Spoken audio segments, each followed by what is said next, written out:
Hello, everybody. Welcome into the Sportscaster and Her Son, where sports bridges the gap between the generations. I'm your co-host, 12-time Emmy Award-winning sportscaster Peggy Kaczynski from ESPN Radio in Chicago. I'm also the mom, the sportscaster, at least for one more year, and I'm the baby boomer. Hi, Jason. At least for one more year? What is that? Then you get to join me as the other sportscaster. Hell yeah. All right, I'm Jason. I'm going to be a senior at the University of Texas, Generation Z. And I'm happy to be here, Mom. Talk a little NBA draft, one of my favorite events of the year.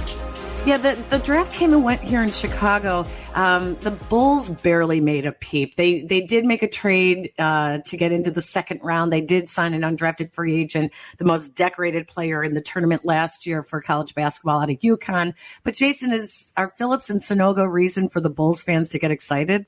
I wouldn't say excited. I would say intrigued. I think that Phillips is a kid. He's a very athletic wing. He's a player that Texas was very interested in. He hit the transfer portal a couple of weeks before officially declared for the draft. He's just a very toolsy former 5-star recruit, came off the bench for Rick Barnes at Tennessee last year and showed some flashes, but didn't really put it all together. He's certainly a project for the Bulls, which is a little scary to say. Bulls project doesn't always go so well together. And then Sanogo, the reason why he didn't get drafted is simply because his height. He's a 6'9" center, which there isn't much of a place for in today's NBA, but he can shoot the balls. He showed in the Final Four and in the NCAA tournament. Just a big name, a great college player who hopefully he can tap into some of that success that he had in the college game and maybe make it translate to the NBA. But neither of those guys I see as being future difference makers for the Bulls. If anything, if they could turn one of those two names into a future role player, then I think that the 2023 draft, which was supposed to be sort of a lost cause for them after the Vooch trade, could actually end up being a little bit of a bright spot. Who are we kidding? This draft was all about Wembanyama. That's right. He is finally in the United States to play in the NBA.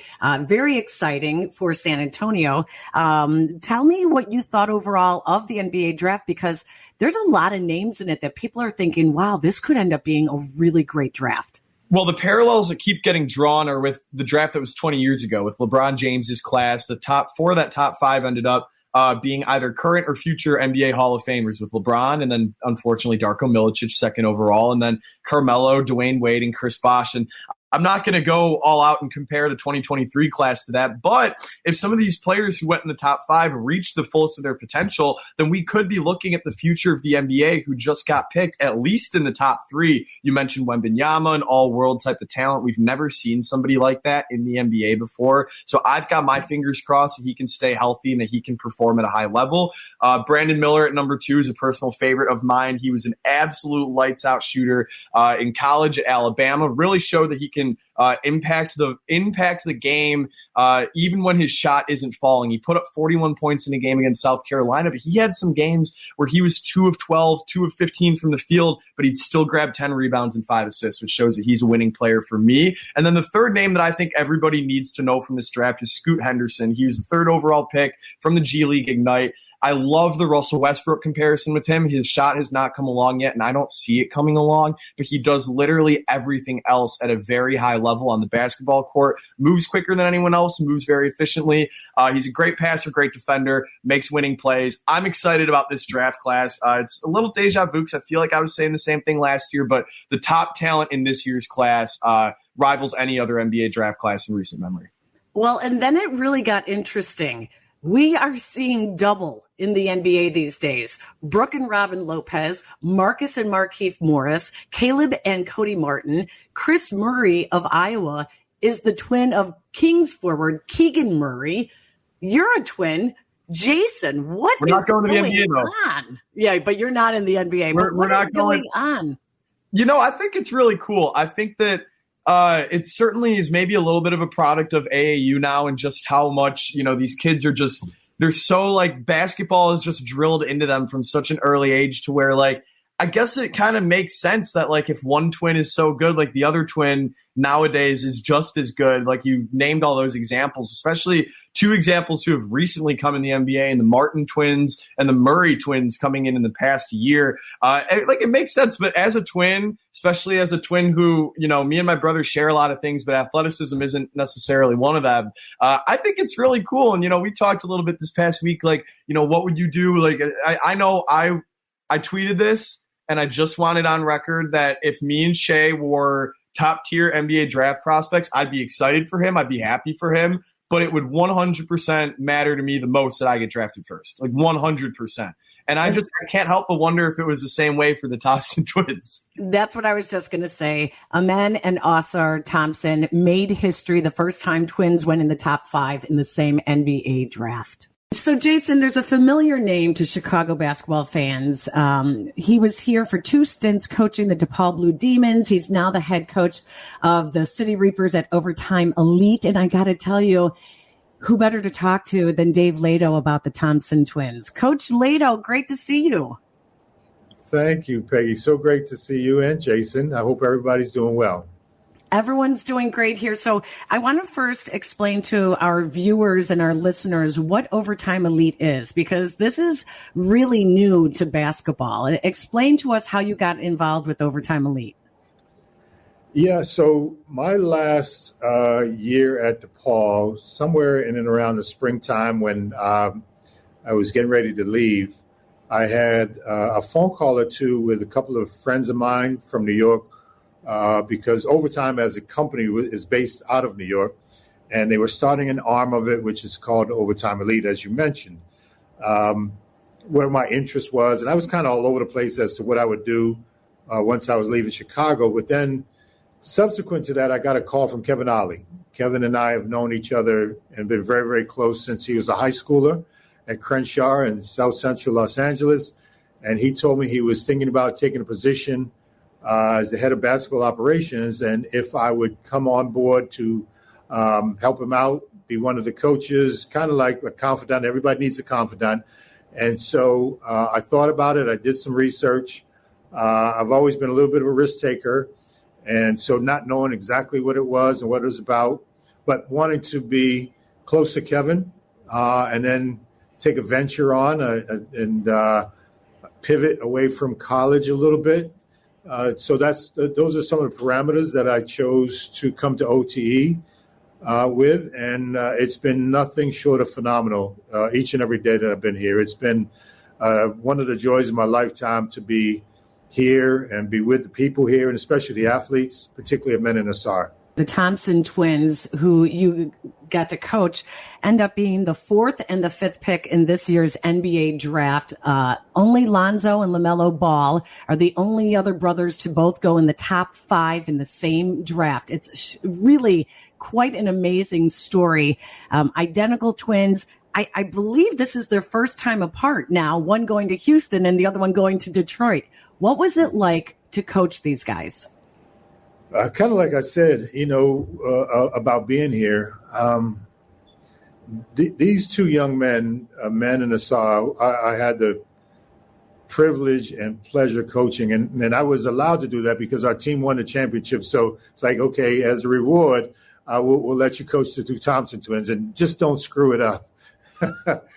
But as much as we talk about their basketball exploits and their athleticism and how good and potentially great they are as athletes, they exceed that by far with their personality, their humility, their politeness, their accommodating way about them. And they've had attention paid to them every single day, almost every minute for 2 years. And so it's been a complete joy to coach them, to be around them, to learn from them. I didn't know the definition of identical twins as much as I got to know and learn how not just they answer each other's questions or how playful they are with one another but just their movements and things that go into making them as special as they are. And so, again, as people, as workers, I mean, they have this insatiable work ethic. Last year, just going through growth and learning and understanding, but then this year as high school graduates, in their pre-draft year, they spent upwards of 12 hours a day in the building here. And so it was just phenomenal to see 2 tremendous young guys work well together, work well with teammates, learn, grow, and be sponges in life as well as in the game of basketball. Before we get a little bit more into their style of play, like who they are as people, you said something in that answer that I found really interesting. You said that over the past 2 years, they've had attention on them every single day. Can you expand on that a little bit? Because during the pre-draft process, both twins talked about one of the big benefits of going to OTE was that they were just able to focus on basketball. It wasn't like school. It wasn't like having all these other obligations. They were really just able to live in the gym and focus on their game. So explain a little bit of what the day-to-day looked like for them. Well, this year in particular, having both of them, so most days start here about 8:30 or so with breakfast, and at 9 o'clock you get, you into your basketball, your skill development, those kinds of things. But they arrived before 8 o'clock every morning, ate a little breakfast, and they had a workout with a workout coach, the skill development coach, at 8 o'clock, 8:30 every morning. Because they had graduated from high school, their time to do their individual workouts was usually around 11:30. So that was the time of their second workout. But they didn't leave the gym. They would kind of hang out. They're just basketball savants. So they'd be in the gym and kind of, how was your day? So we're a social media content company, quite obviously. So there were cameras and phones, recording their every move. Somebody wanted to just talk to them about who they are and what we're going through any day. So they would just sit in the gym or in one of the back rooms and people would talk to them or come up to them and they were just accommodating. I'd come in or any one of the coaches or skill development community and just ask them anything from, how's it going to how's your family doing? And they just were there. We had usually practice at somewhere around 5 o'clock.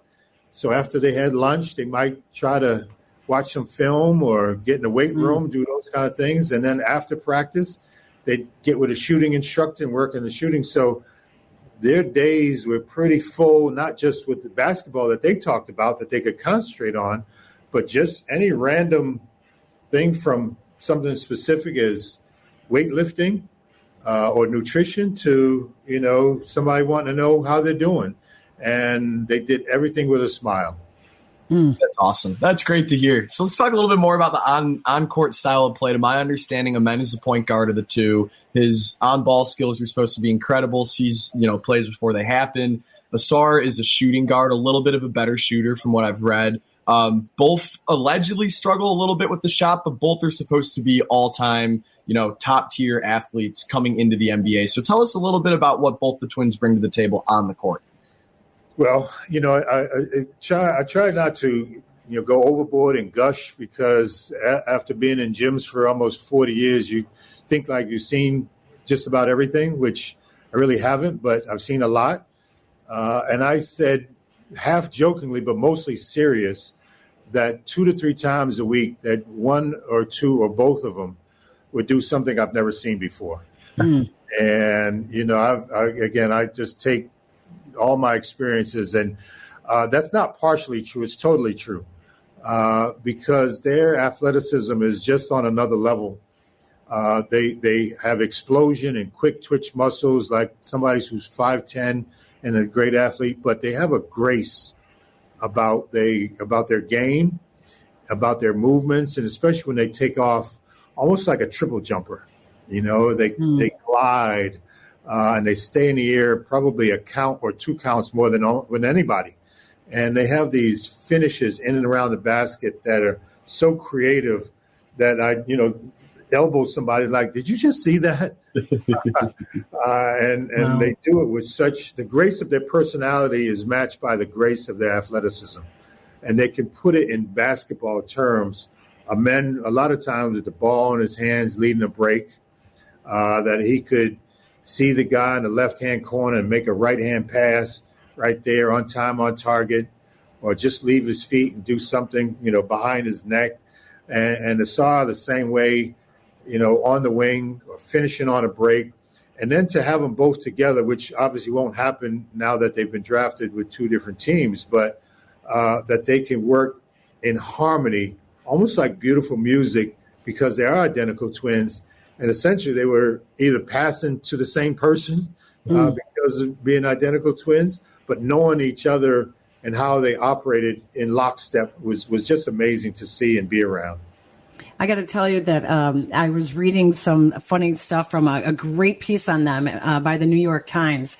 And the first thing that struck me funny was that they're both 6'7", and yet they're both afraid of heights. So when they went to the Empire State Building last week during the draft, they were afraid of going that high up. That kind of just struck me funny. But Dave, do you think they're still growing because they're young?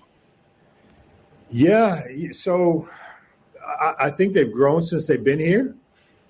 And the ironic thing, so we share two things in common. The two of them, like myself, have an incredible fear of heights. So we've laughed a lot about that together. I going down an escalator at a mall puts fear in my heart. So we've talked about it a lot. And then Dad is 6 feet and Mom is like 5'6" or 5'7". And how did they get to be 6'7" is a gift and an act of God. My mom and dad, before they passed away, were both 5'7", and I'm 6'7". So something else that we have in common that we've laughed about. But that's, they a lot of this is God given, and their mom and dad have prepared for this since before their birth.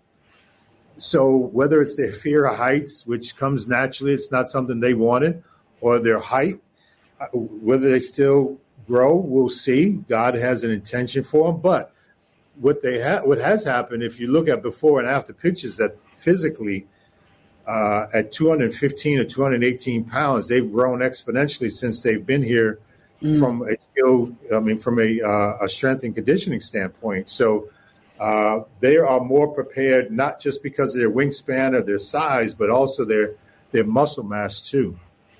So you mentioned their dad, Troy. I believe he also acts as their agent. How has that been with parents who is so hands-on? We can pull a million stories from the past with other athletes. Tell me what it's like working with Troy Thompson in dealing with his two superstar sons.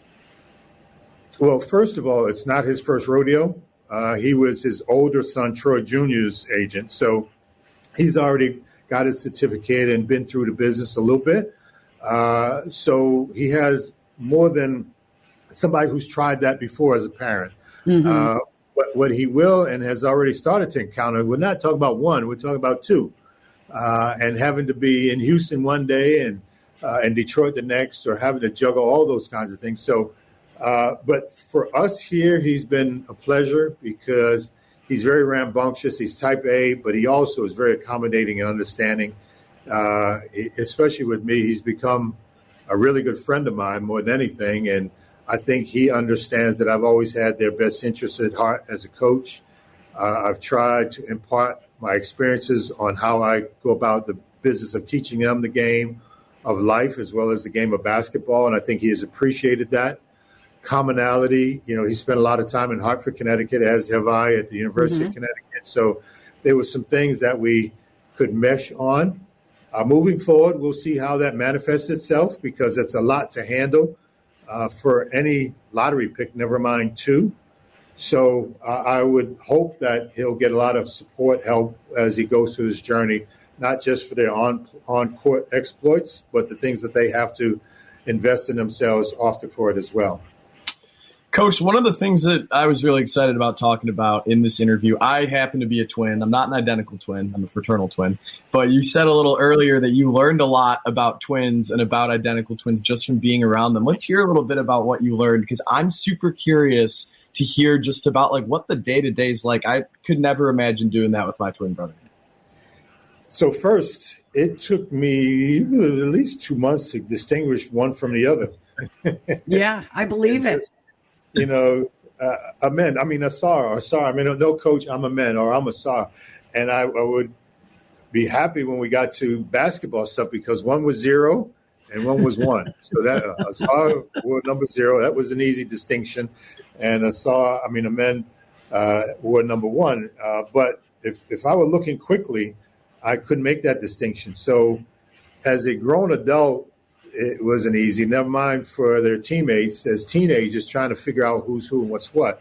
And then just the process of on-court, synergy was just amazing to see I talk a lot about there was one play where the ball was on the baseline, was going out of bounds, and I can't remember if it was Amen or Ausar saved it from going out of bounds, and in one fell swoop whipped it, on time and on target, and his twin brother caught it at half court, falling out of bounds the same way his brother was, and whipped it down the end of the court on time, on target to one of their teammates who caught it and made a layup. It was like this awe-inspiring moment that culminated in me understanding this is two gentlemen who are in sync. I mean, you'd like to have it as teammates, but you could never imagine how, essentially, as I said, two people, but they're the same person in so many ways. And it was just amazing to see both on and off the court them, joined at the hip, almost literally, and how they thought, how they spoke, and how they played.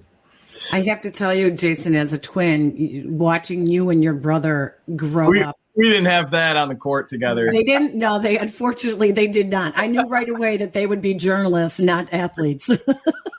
But I have to say this, though, Coach. The symbiotic relationship that they have, they just know the way each other thinks. They can finish each other's sentences. It's a twin thing. When they left for college was the first time that they were separated. They went to two different colleges. And my heart kind of went out when I read Amen say that after when Ausar was drafted, the very next pick, Ausar stood up and turned because he was so used to Amen being there. Well, Amen had just been drafted and was already gone off doing interviews. And that was his instinct, was to grab his brother, for the first moment. And they both spoke about how they kept like a board, a countdown of the number of days that they had left together. I mean, that as a mother of twins is really, it's really beautiful to hear that and to see that that transfers over onto their play on the basketball court is really, truly amazing. Yeah.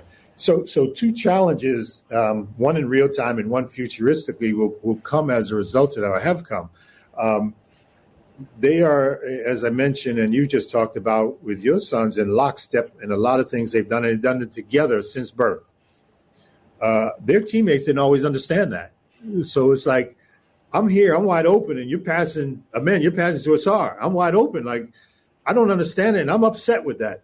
So we had a little bit of a moments where it wasn't as smooth as you would think it would be, playing with two great players and having the potential to have a great team as a result. Because instinctually, not purposefully, but instinctually, they're passing to each other. It's like, well, what about me? What about me?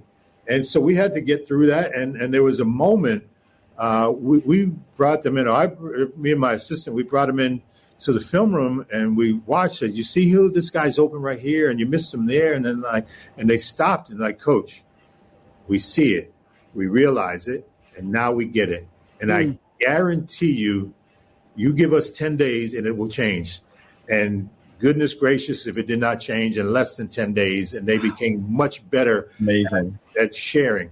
The second part about it is, hey, you guys know that unless something happens, you're going to be apart from each other. And what does that look like? What will that look like? And that's still, I don't know. I think they're well equipped to go through it, but they don't know what they don't know. And so one of our favorite sons, Max Strus, is a teammate of Caleb Martin. And I haven't been as successful of getting Caleb and Cody Martin because they both went to Charlotte as rookies. And then they split up Cody in Charlotte and Caleb in Miami with Max.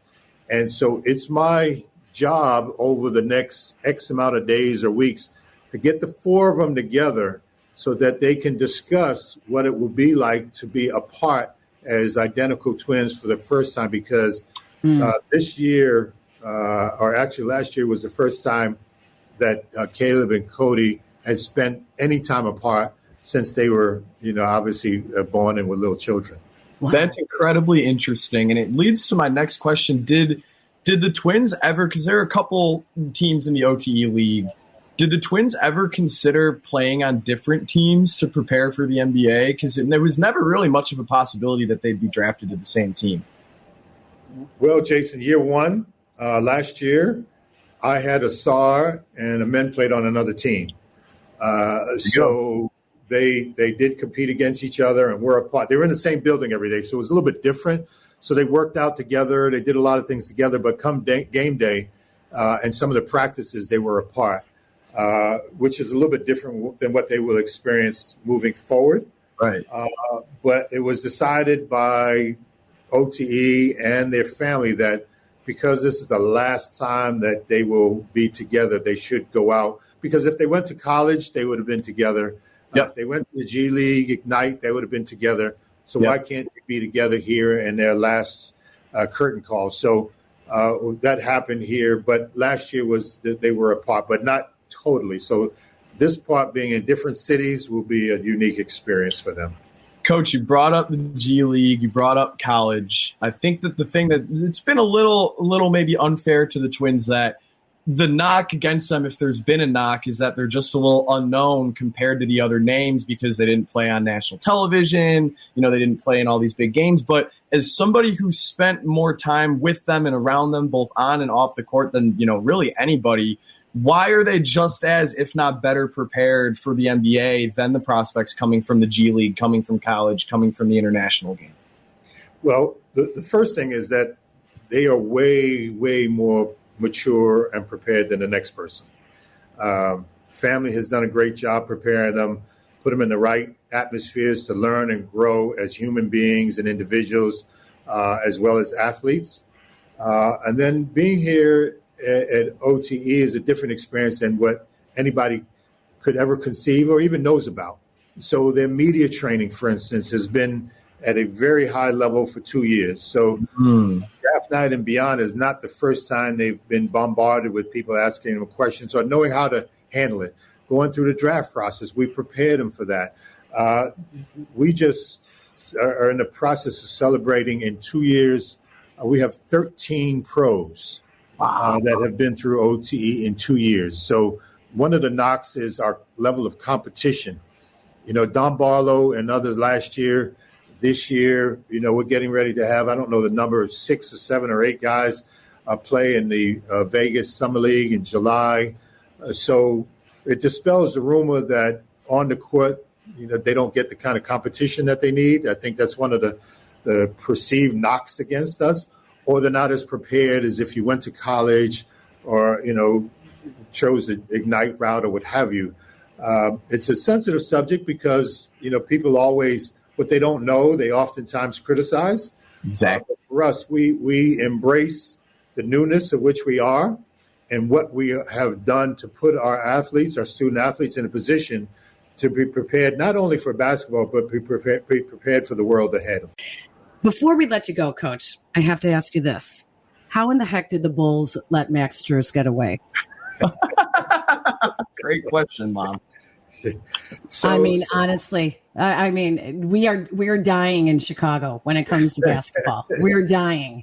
Everybody had their shot. Chicago had them. Boston had them. And you know what, and again, it goes back to there's a uniqueness.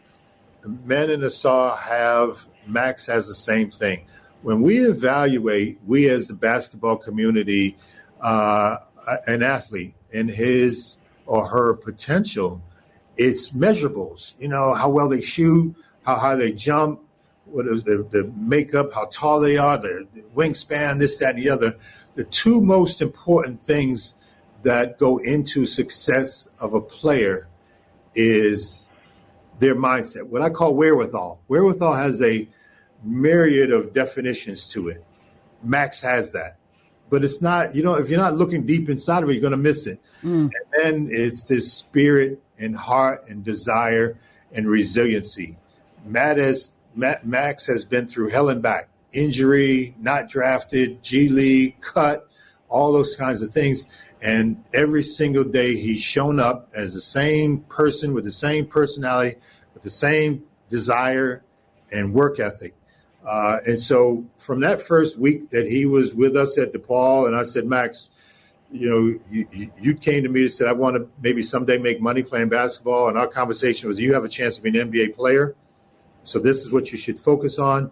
To his path of highs and lows, to just imagine from Alonzo Stagg High School to the NBA Finals, and go through what the people of Chicago, he was right in Chicago every day for many years. And so if you're not looking for it, you're going to miss it, is I guess what I'm trying to say. But you have to know what you're looking for. And not just Chicago, many other teams. And Miami specializes in that, it's been well chronicled with the 7 guys that they've had on their roster that are undrafted. There's something internal that those guys have, including and starting with Max, that a lot of people don't see. Coach, it's great to catch up with you. Great to see you. Thank you so much for taking the time to join us on the podcast. I hope you and your family are doing well, and I wish you lots of success. Miss Chicago very much, Peggy. Thank you so much. Great to see you. And Jason, I still hope you have that gear that we got you when you were 12 years old. May not fit, but you might still have it. But thanks. I appreciate you all for having me. Our thanks to Coach Dave Leitao. You can follow him on Twitter and find out what's happening with Overtime Elite. He is at Coach D Leitao, Leitao. That was fun, Jason.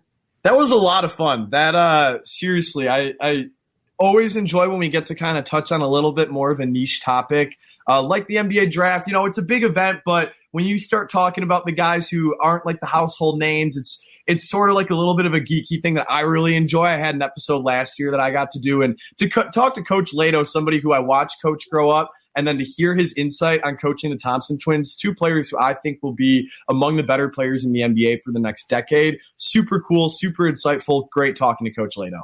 All right, time for your predictions. It is time for my prediction. So I actually think that by the time, this episode will be up today. So I think that the eve of the NBA offseason is either today or tomorrow. I'm not so great with the dates, but it's going to be a crazy one.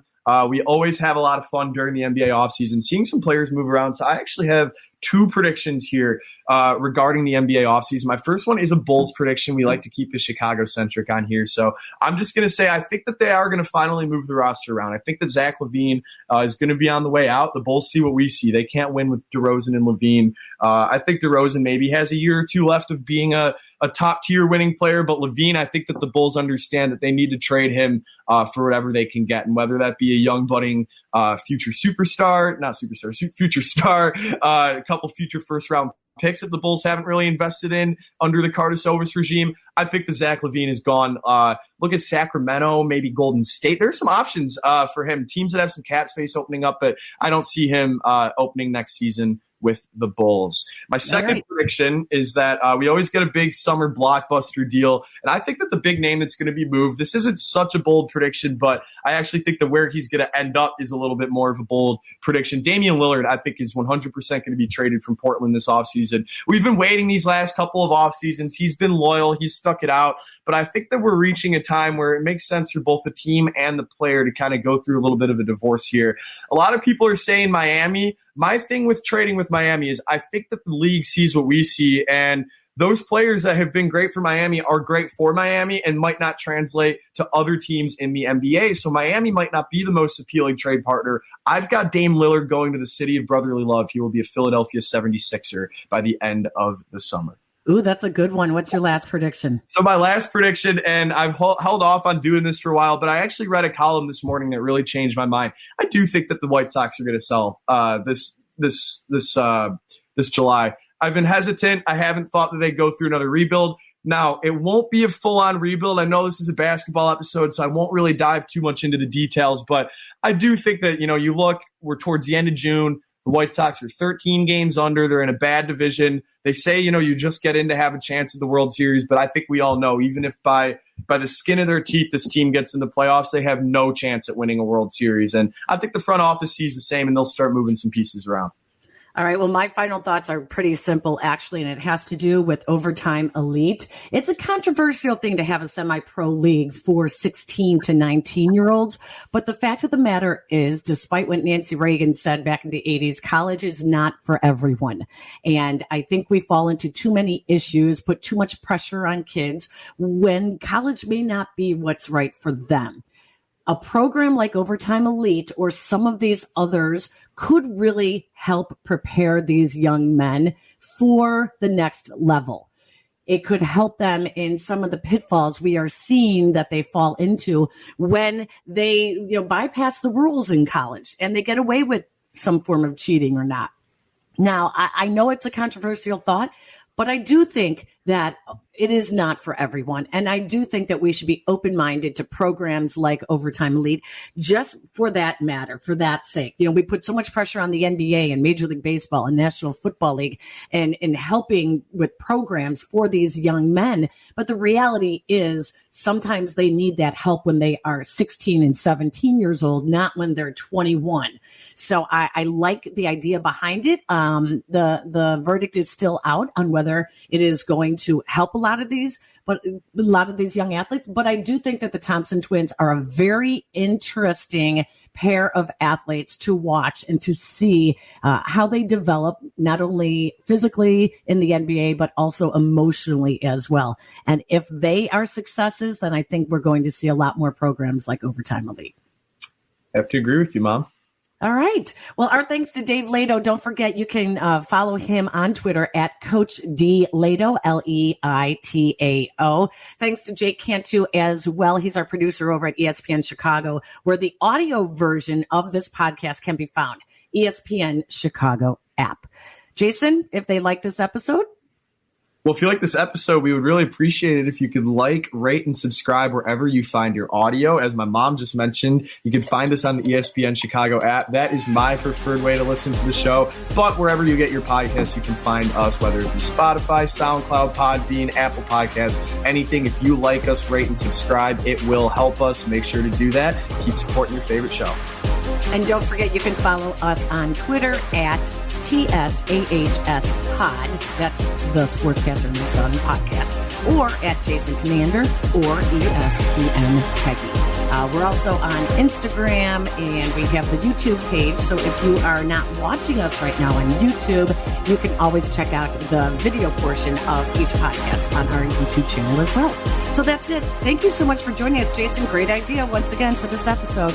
Always great talking some NBA drafts. So I'm glad we were able to make it work out, and we'll be back soon for another one. Take care, everybody.